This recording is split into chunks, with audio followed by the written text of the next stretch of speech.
এপছৰ প্ৰতিবাদত উত্তাল কোকৰাঝাৰ।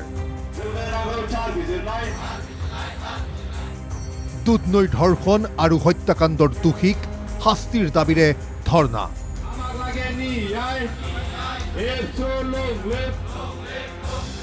দুদিনীয়া প্ৰতিবাদী অৱস্থান কাৰ্যসূচী এপছৰ। ৩ মেত গোৱালপাৰাৰ দুধনৈত সংঘটিত হৈছিল লোমহৰ্ষক ঘটনা।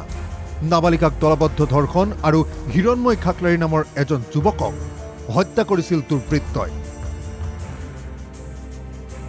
সেই চাঞ্চল্যকৰ ধৰ্ষণ আৰু হত্যাকাণ্ড সংঘটিত হোৱাৰ 2 মাহ সম্পূৰ্ণ হৈ যোৱাৰ পাছতো অভিযুক্তৰ কঠোৰ শাস্তি প্ৰদান নকৰাত ক্ষোভ প্ৰকাশ এপছৰ।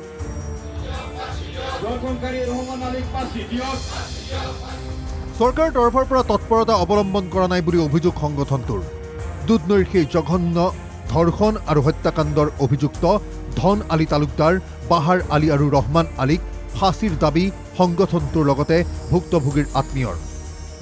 সংগঠনটোৰ দাবী, ধৰ্ষণকাৰীৰ আক্ৰমণত মৃত্যু হোৱা হিৰণময় খাকলাৰীৰ পৰিয়ালক 20 লাখ টকাৰ আৰ্থিক সাহায্য প্ৰদান কৰাৰ লগতে ধৰ্ষণৰ বলি 2 গৰাকী নাবালিকাক 5 লাখ টকাৰ আৰ্থিক সাহায্য প্ৰদান কৰিব লাগে। হত্যা কৰা হ'ল হিৰণময় খাকলাৰীক। ইয়াৰ উচিত ন্যায় আৰু যি কালপিত দুষ্কৃতিকাৰী তেওঁলোকক ফাঁচি দিব লাগে, আমাৰ এইটো দাবী। ফাষ্ট ট্ৰেক কোৰ্টত এই ন্যায় বিচাৰ কৰিব লাগে, আমাৰ এইটো দাবী। ভুক্তভোগী পৰিয়াল, দৰিদ্ৰ দুখীয়া পৰিয়ালে হিৰণময় খাকলাৰীক যি ধৰণে বৰ্বৰ হত্যা কৰা হ'ল, সেই পৰিয়ালক 20 লাখ টকা সাহায্য দিব লাগে।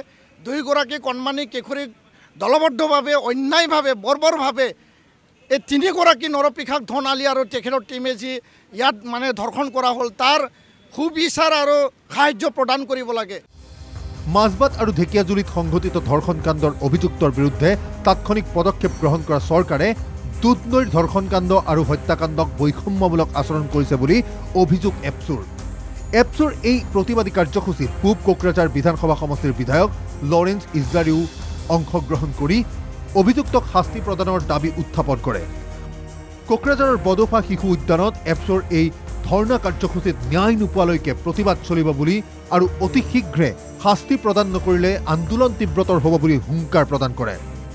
কোকৰাঝাৰৰ পৰা ৰবিৰাম বৰগোহাঁইৰ ৰিপৰ্ট, NKTV+।